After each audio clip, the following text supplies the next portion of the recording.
Nuit.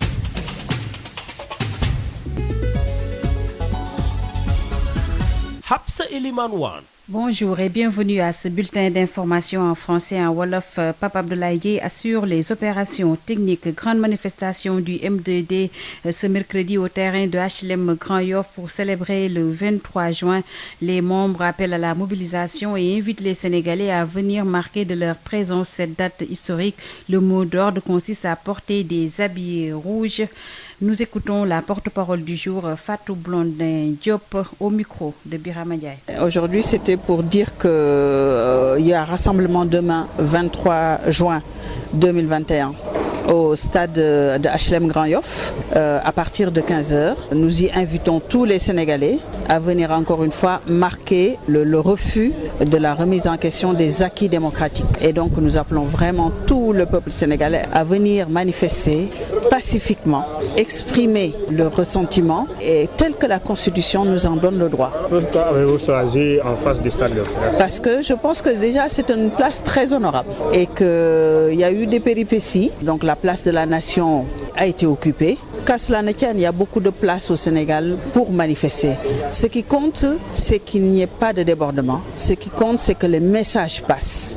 On aurait préféré le faire de la place de la Nation et l'occuper. On ira ailleurs et on le fera très très bien. Le pouvoir est en train de célébrer le 23 juin. Vous êtes d'avis ou nous disons d'abord vraiment que le 23 juin, j'ai vu des titres sur des propriétaires du 23 juin. Je dis qu'ils n'ont rien compris. Le 23 juin, c'est un esprit. Les gens aiment bien. Bon, ils sont propriétaires des terres sur ce pays, ils sont propriétaires du gouvernement, de l'Assemblée. Et maintenant, même nos esprits, ils voudraient les prendre. Le 23 juin, c'est pour dire il y a eu un jour, le peuple s'est senti en danger quant à la solidité de ses institutions, se demandait où aller et est sorti massivement. Il y a eu beaucoup de dates, il y a eu beaucoup d'événements, il y a eu la mort de personnes. Et ce jour-là symbolise toute cette colère, toute cette manifestation que les Sénégalais ont exprimée. C'est un état d'esprit, ce n'est pas une propriété. Quand même, il est très étonnant que le camp auquel appartient le ministre de l'Intérieur, qui a maté le 23 juin 2011, sorte aujourd'hui pour s'approprier de cette date. Il est aussi étonnant que tous ceux qui ont fait le 23 juin... Mais le président était de votre camp en 2011. Oui, était. Vous avez bien conjugué le bon temps. Était. Le temps a coulé. 10 ans sont passés. Il a dit d'abord, je prends ce que je veux. Eh bien, on en est là. Aujourd'hui, quand même, nous en sommes encore non seulement à revendiquer les libertés démocratiques, mais à avoir peur pour l'avenir du pays. C'était la porte-parole du jour du M2D, Fatou Diop Blondin. Colère noire des producteurs des Niayes, des milliers de tonnes pourrissent, un financement de près d'1 milliard de la DER et de la Caisse nationale de crédit agricole risque d'être perdu. Ces producteurs menacent de déverser toute la production pourrie devant la gouvernance de Louga ou sur la RN2. Lamine Gueye Saman a assisté à leur rassemblement. Venu de tous les zone des Niayes, les membres de l'interprofession de la filière oignon IPOS se sont donné rendez-vous à Potou dans la commune de Léona. Derrière les sacs étalés à perte de vue sur l'aire de stockage, ils ont affiché une colère noire, très noire même. Ils sont victimes d'une forte mévente. Plus de 1000 tonnes sont en train de pourrir sous la forte canicule qui sévit en ce moment dans la zone. Le circulaire qui avait décidé de suspendre toutes les ventes des agrobusiness pour permettre aux petits producteurs d'écouler leur récolte n'a pas du tout été respecté, regrette le président de l'IPOS, Diam Yodiba. On était tombé d'accord, mais rien n'a été respecté du côté du ministère et de l'ARM. La situation risque de s'empirer. L'oignon contre-saison est arrivé à maturité. La DER et la CNCA avaient financé à hauteur de 400 voire 500 millions de francs CFA. L'oignon stocké à Potou, dans la vallée et dans toute la zone des Niayes a une valeur de plus d'1 milliard de francs CFA. Ce financement risque de tomber à l'eau et si c'est le cas, aucun producteur ne pourra avoir un nouveau financement. Omar Sadioba, producteur, embouche la même trompette. Nous sommes étonnés, État du Sénégal. J'ai adhéré sur mon de Macky Sall parce que nous sommes de honte pour la production du Sénégal. On nous laisse en larde. Nous sommes Sénégalais. Quel est le problème? Combien c'est chaud? Dao, on peut dire 12 000 tonnes. On fait 150 000 tonnes. C'est la honte quand même. C'est la honte, nous, le production de Niaï. Pas les Sénégalais. Nous ne sommes pas les Sénégalais. Les agro-business qui sont les Sénégalais. Nous ne sommes pas les Sénégalais parce que l'État favorise l'agro-business. Il nous laisse en rade. Si vous votez, nous votons. On n'a jamais à manifester. On parle. Saisonniers, ouvriers et autres apprentis ne font que tourner les pouces. Un sourd-muet très agité a tenu à parler à la presse.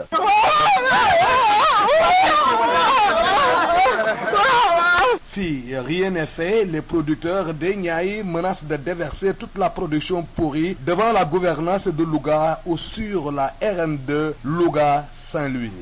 Lamine Gueye, Saman Louga, Sud FM. Lamine Gueye, la marche de Fatick à Dakar programmée par les étudiants de l'université du Sine Saloum El Hadji Ibrahima Niass de Kaolack a été dispersée par la police au niveau de Fatick. Ces étudiants qui maintiennent leur grève illimitée jusqu'à la satisfaction de leurs revendications. Les détails, c'est avec l'un d'eux, Aliou Diaw, il est avec Ngorsa. Que nous avions en tout cas prévu de faire une marche Fatick-Dakar et que vraiment à notre grande surprise on a vu en tout cas que la police nous a interceptés, ce que nous condamnons avec fermeté. On a voulu en tout cas se regrouper afin qu'on puisse discuter sur une stratégie et la police a dit niet parce que c'était pas autorisé d'après ce qu'ils ont dit. C'est la coordination de l'USN, les 3 campus, parce qu'on a jugé nécessaire en tout cas d'unir nos forces afin qu'on puisse en tout cas poser goût. Et pourquoi vous avez pris cette décision de marcher de Fatick? C'était juste pour manifester notre colère. Je pense que les motifs sont clairs. Et le premier point, c'est en tout cas le budget qui est insuffisant, le budget de l'USN. Parce que vous savez, à l'USN, ce sont des licences professionnalisantes. Et que pour qu'il y ait en tout cas une pratique, il va falloir que l'USN dispose de budget colossal qui puisse en tout cas recouvrir toutes les dépenses des UFR. Ce qui n'est pas en tout cas le cas à l'USN, le budget est insuffisant. L'autre point, c'est la question relative au master. Parce qu'au début, on nous avait présenté le système LMD, licence master doctorat. Et par la suite, on a vu que le recteur de l'université nous a dit qu'il n'y aura pas en tout cas la possibilité qu'on fasse nos masters ici à USN et qu'il y a une spécificité à USN. Ces licences n'existent qu'en Afrique de l'Ouest, n'existent nulle part en Afrique de l'Ouest. Ces licences n'existent qu'au Sénégal. Donc dès l'instant que l'étudiant en tout cas termine sa licence et qu'il veut continuer le master, il aura des difficultés pour en tout cas avoir une université afin qu'il puisse continuer ses études. D'après ce qu'ils ont dit, on n'a pas de professeur tutélaire, mais ce n'est pas en tout cas un motif valable parce que le cas de Bambey au début n'avait pas de professeur tutélaire et pourtant ils avaient fait le master parce que ce sont les étudiants, les professeurs de l'UCAD qui avaient encadré les étudiants et pourtant ça peut être pour notre cas. Et l'autre point, c'est la construction de l'université. Vous savez, on ne peut pas en tout cas continuer à faire nos cours dans des CRPE, dans des guises et des collèges. Ça ne nous appartient pas. Et à chaque fois, il y a en tout cas des difficultés sales. Nous voulons la construction de l'université.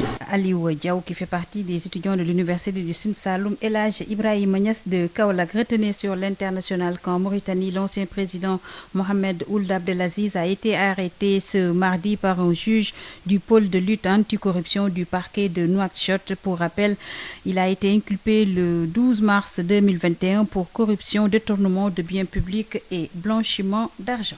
yéen a ngi déglu Sud FM rajo bi wër àdduna 98.5 Dakar. asalaamaaleykum dal leen ak jàmm ci xibaar yu njëkk tey jii di àllarba ñaar fukki fan ak ñett ci weeru juin ñu ànd seek kii di Sidi Gueye ak Papa Abdoulaye Dieye dañu koy door ak anniversaire ñaar fukki fan ak ñett ci weeru juin ci atum 2011 di mouvement boobu nga xam ne ci la juddu woon di M23 waa M2D nag fas yéene ko màggal ci terrain bu HLM Grand Yoff ñuy soññi nag askan wi ñu ñëw fa ci ni mu gën a yaatoo waaye nag nañu sol daal yu xonk ñu déglu si ki nga xam ne moo yore woon seen kàddu tey jile muy Fatou Diop Blondin ci jokkoom ak Birame. dañuy woo askanu Sénégal yëpp suba ci ñetti waxtu stade HLM Grand Yoff ñëpp ñëw ak jàmm ak salaam sol lu xonq wane ne que Sénégal fu ñu toll tey jug jotaat na am na yu bari yu fi xew yoo xam ne neexul askan bi loolu la ñuy woote mu ànd ak njëkk ak teraanga. bañ a am tolof bañ a am xiiro bañ a am ŋaayoo. li tax ngeen tànn foofu. li tax ñu tànn foofu mooy fa ñu ko bëggoon defee dañu fa indi ay jafe-jafe gannaaw nag ñun nitu jàmm lañ ñu daal di wut fu sore foo xam ne du ñu daje du ñu gisee parce que li ñuy wax dañu bëgg nit ñi dégg ko bëgguñu violence beeg xëccoo beeg xiiroo beeg ŋaayoo bi gën a fës li ñuy wax moo tax ñu dem fu sori te defe naa ne tamit Grand Yoff tamit fu baax la ci Sénégal la bokk. waaw ñeneen ñi ñoo ngi organiser place de la nation 23 juin. dafa mel ni yéen a ko bokk wala da ngeen ko gisee neneen. ñun daal dañ ne 23 juin daal bés la boo xam ne dañ ciy fësal daal saa yu askan bi gisee ne que am nañu lu baree bari te lu xóot ci suñu Sénégal lu yàqu. dina doy waar nag ñi ngi nekk ci nguur gi gannaaw ba ñu génnee ci 23 juin daal dee ne lépp lañ fa bëggoon ñoom lu leen neex la ñuy jël dugal ko ci constitution bi li ci des muy fukki mesure ak juróom li ci des yëpp ñu sànni ko sur presque téeméeri mesure yi ci des yëpp ñu sànni ko ñooñ bu ñu taxawee tey jii di revendiquer 23 juin bon ba léegi rek ñu ne nañ déglu bu xool rek nu muy demee. mais yéen a bokkoon 23 juin 2011. ñoo ko bokkoon wax nga ko ci kàllaama ju jub bokkatuñu ko. parce que bu ñu demee ba nga xam ne ka doon yónni ñiy dóor ba bakkan faatu fa bakkan rot fa ñu fàttali ko Mamadou Diop bokk ñi feete tey ji 23 juin xam nga kon day doy waar ñi nga xam ne ñoo doon joxe ay ordre ñi nga xam ne ñoo indi ay bu kenn manifester fii ñoo ñëpp ñu jël leen ñu ne ba naan dañuy réunir seen famille bu rëy boole ci ñëpp dafay doy waar sénégalais yi defe naa ne kenn gënu leen muus ñi ngi seetaan am nañu dégg-dégg lu xew rek loo mënti wax ak loo waxul ñoom xam nañ ko gis nañ ko. ki doon àddu ñuy teewlu mooy Fatou Diop Blondin yoroon kàddu waa M2D fas yéene amal démb màggal ëllëg ak jàmm màggal daal anniversaire u M23 ci terrain HLM bu Grand Yoff dañuy jógee ci Ndakaaru jàll fële ci ñaay bi maanaam fi nga xam ne moom la ñuy amalee dëyu li nga xam ne moo jëm ci wàllu mbayub dër bi ñoom nag mer ba futt la ñu def ndax nee nañ daal ay junni ton ñoo nar a nëpp ci seeni loxo moo tax daal mer ba futt la ñu def ne daal bu ñu moyul li nga xam ne mooy tukkee ci tool yi danañ ko yóbbu xëpp ko ci buntu gouvernance bu Louga wala boog sotti ko ci tali bii di RN2 Lamine Gueye Seyman moo fa teewoon. ñu jógee si bépp gox bu nekk si biir ñaay bi ñoom ñi yëngu si wàllu soble bi daje woon nañu fi nga xam ne mooy Potou si commune bu Léona si gannaaw saagu soble yi nga xam ni foo toll di ko gis si parc bi ñoom wane nañu ni mer nañu ba futu li leen naqadi lamba gi nga xam ni seen soble bi lamba na ko tey jii lu ëpp junney tonne mi ngi yàqu si jamonoy tàngoor wi nga xam ne ñu ngi koy gis Louga circulaire bi nga xam ne ministre des commerces ak ARM jëloon na ko ni baykatu soble yu mag yi ñu leen di wooye agrobusiness nañu dakkal seen yëngu-yëngu ba baykat yu ndaw yi mën a jaay seen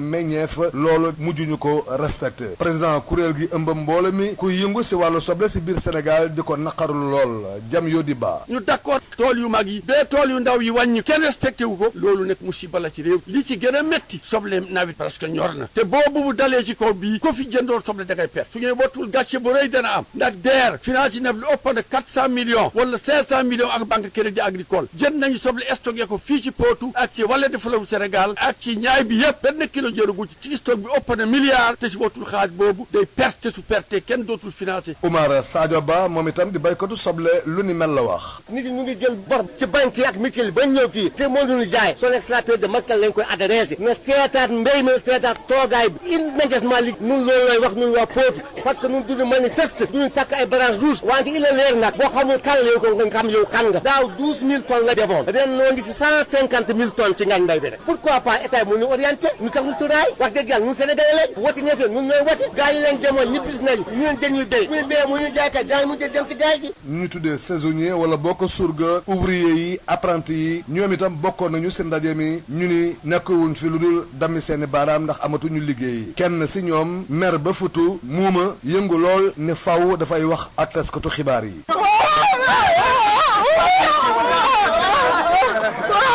ñoom nag ñu ni bu fekkee gouvernement bi indiwul benn saafara si jafe-jafe yi ñu nekkee bépp soble bu nëpp daañu ko jël yóbbu ko ba si kanamu gouvernance bu Louga sotti ko fa wala bokk si route nationale numéro 2 diggante Louga ak Ndar ki leen doon jotali xibaar yi fii si Louga Lamine Gueye Saman Sud FM. Lamine Gueye ñu jógee foofule ca Louga jàll ca Fatick maanaam daal étudiants yi nga xam ne dañoo fas yéene woon doxee Fatick ñëw ci Ndakaaru mujjiwul sotti ñoom étudiants yooyu nga xam ne ñoo bokk ci université Sine Saloum El Hadj Ibrahima Niass police moo leen dogale foofule ca Fatick daggal loolu la ñu déglu kenn ci ñoom jiite amical étudiants yi nekkee foofule mi ngi wuyoo ci turu Ibrahima Ndiaye ñu déglu ko ci micro Mbour Sa dañoo ne woon di wëyal suñ plan d'action tey nag li ñu fi yëkkati woon mooy dañoo booroon def benn marche boo xam ne dañuy jógee Fatick jubali Dakar comme ni ñu ko bindeewul suñ plan d'action waaye bañ ñëwee dañoo ne ñu du ci dal parce que dañu fay fekk ay takk der yoo xam ne yu takku nañu loolu noonu du ci dal parce que dañu nekk rassemblement te dañ ko war a tas ndax buñ ko tasul dinañ dal suñ kaw te comme ñun dañoo déplacé ay nit yoo xam ne dañoo jógee fu nekk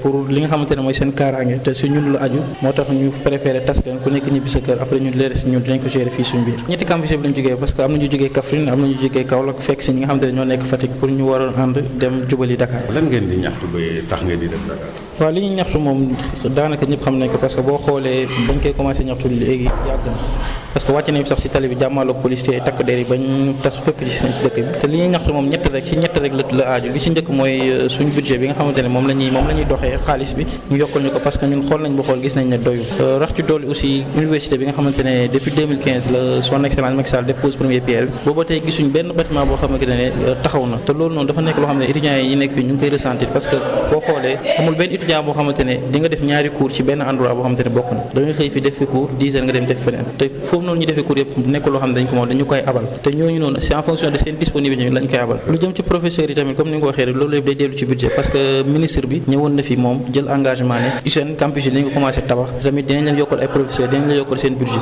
te loolu noonu yëpp ba mu jëlee engagement ba tey le 18 juin la ko jëloon booba tey gisuñ benn engagement boo xam ne respecté na ndax professeurs yi nga xamante ne dañoo waxoon dañuy retirer 15 professeurs dolli ko ci li nga xam ne moo fi nekk pour au moins njàng bi gën a mën a ñoŋ fii ci USSEN mais boobu ba tey gisuñ dara loo xamante ne respecté na ko masta bi tamit waaw loolu tamit bokk na ci li nga xamante ne mooy suñu xeex parce que boo xoolee université Bambey amuñu woon ay professeurs yoo xamante ne mënu nañ jàngale mais dañoo dem ci yeneen universités yi jëli professeurs yi ngir ñu ñëw jàngal ndongo yi nga xamante ne ñoo fa nekk addu ñuy teewlu mooy ki jiite amical étudiant yi nekk ca Kaolack di Ibrahima Ndiaye ñu jeexalee xibaar yi ci biti réew ci Mauritanie nag fa doon président di Mohamed Ould Abdelaziz moom lañ teg loxo tey jii ci talaata gi ki ko amal nag mooy benn juge boo xam ne daal dafa féete bànkaas bi xeex wàllu guerre ci foofule ci Nouakchott ci seen yoo maanaam justice ci fàttali nag ci fukki fan ak ñaar ci weeru mars ci atum 2021 bi ñu nekk daal la ñu tegoon ci ndoddu Mohamed Ould Abdelaziz ni wàllu guerre ak it luubal alalu askan wi ak it li nga xam ne mooy blanchiment d'argent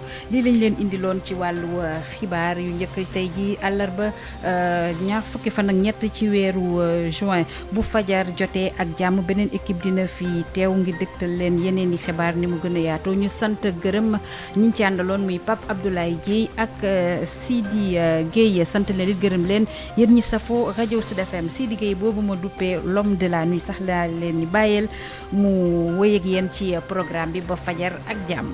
Habsa Elimane Wane daal leen lamp yi